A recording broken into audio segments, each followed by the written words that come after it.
And they call me warrior. They call me loyalty. And they call me... Okay, so now Melissa and I are going to demonstrate how to do a break fall, get to base position, and then scoot away from your attacker. So we're going to come down, do our break fall, we're going to pop up the base, and we're just going to scoot away.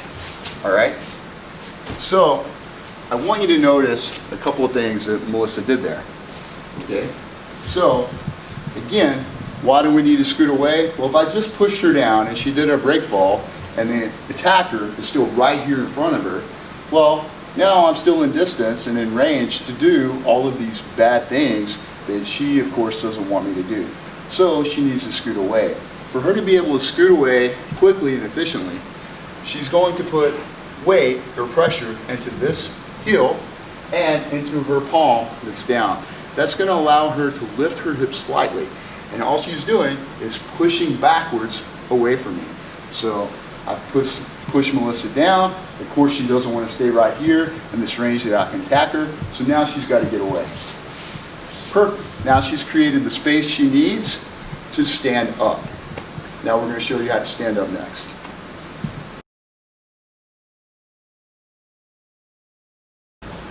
Okay, so right now Melissa and I have showed you how to do a break fall. We've showed you base position. We've showed you how to scoot away. However, we haven't showed you how to stand up yet. So we're going to show you that next. But before we go over that, you need to know what the safe distance is for you to stand up.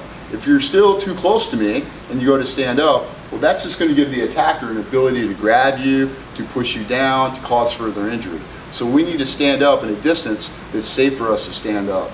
So what is a good gauge for us to do that? Well, about double arm length. It looks like this, okay? So if Melissa and I are fingertip to fingertip, that's a pretty good indication that it's going to be all right for her to stand up. That's a safe distance away. Now, if you could be outside of this, that would be even better. But eventually, you need to get up and get out of there.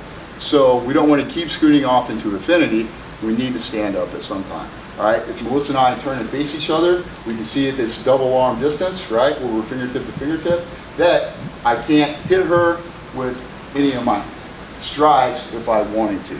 All right, inside, if she puts her arms up, inside this double arms distance, I take one step forward, I can reach Melissa with my strikes. So that's why we want that double arm distance, minimum.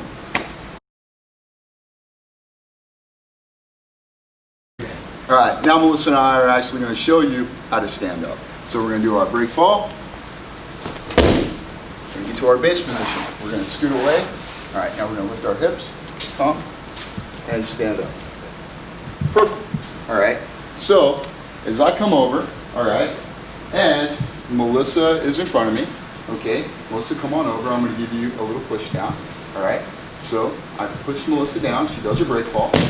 Boom. All right, she comes up to her base position. All right, she goes to scoot away. Boom, boom. Now, what she has to do, all right, to stand up is she needs to put pressure into this heel and pressure into her right palm down here. That's going to allow her to lift her hips up. Once she lifts her hips up high, she's now able to swivel her knee underneath her, next to her palm. All right, this allows her to now start to sit up, all right, stand up, and now she's in a position to be able to take an attack, all right, to continue to defend herself. She's no longer on the ground, all right. So Melissa, let's do it again, all right. So I give her a little push, boom, all right. She falls, she gets to her base position, she starts to scoot away, all right, and she stands up. Perfect. All right. So that's with Melissa going to a knee.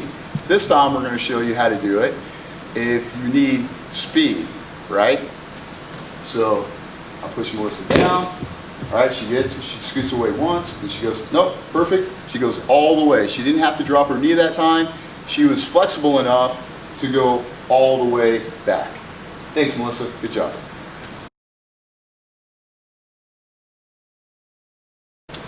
So right now Melissa and I are going to show you the way people that would normally stand up when they're at home or whenever they're on the ground, and kind of show you what that would look like to an attacker and why it's a bad idea. All right, so if Melissa's facing me, if I shove her to the ground, she does her break fall, she rocks up, right? But now she goes to stand up like she would at home. She's going to curl her knee in. Now, if she stood up, all right, look how close she is to me right now. If she goes back down and she starts to stand up that way again, go ahead, Melissa.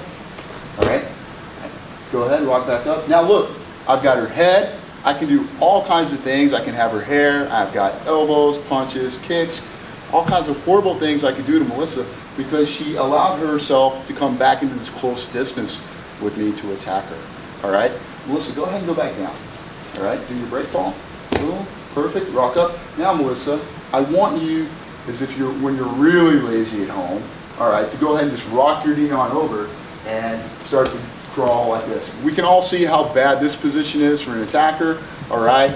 I can grab her hair, I can choke her, I can come in on her quickly, all right? So giving me her back is also a bad idea, all right? Melissa, go ahead and turn around here. Perfect. Now, she's not gonna scoot away this time, just so you guys can see, all right, how standing up from base helps you, all right? So, boom, cool. Now she's coming up, she lifts her hips, she swivels under, perfect. Notice that her head never got closer to me, all right? Anytime if I would have came in, she would have been able to cover herself or block herself, all right? Her head never got closer distance like the other two techniques, and she never gave me her back.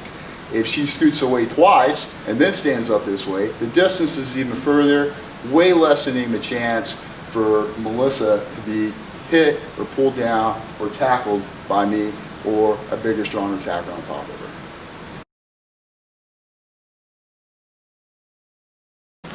So Melissa and I showed you two techniques. We showed you a technique where you go to your knee first, and then we showed you a technique where you skip the knee and you swivel the hip all the way and land with your foot on the ground.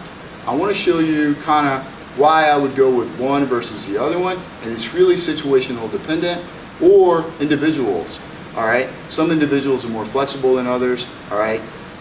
So go with the one that's more comfortable to you.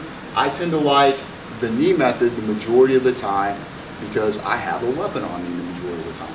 So if Melissa lifts her hips, right, swivels her knee under, now in this position, if she has a knife or she concealed carries, as she goes to stand, right, now she can deploy a knife, she can deploy her concealed carry weapon if she happens to have these things on her. Also, if she's not very flexible, this is a great way of standing up while she maintains this frame to be able to block me with. All right, so if we go back down, now Melissa's going to show you how to swivel the hip all the way through. So go ahead, Melissa. She lifts, swivels all the way, boom, stand. So she skipped the knee, but it didn't give her the chance to deploy her weapon along the way. Now she's got to reach back and grab it. So why would I swivel my hip all the way first? In case I just need speed, in case I'm just moving away as quick as I can. Maybe there's multiple attackers and I've just got to go super fast. All right, so those are two methods. Some people will like one over the other. Melissa, you can go ahead and relax. And so just wanted to show you that.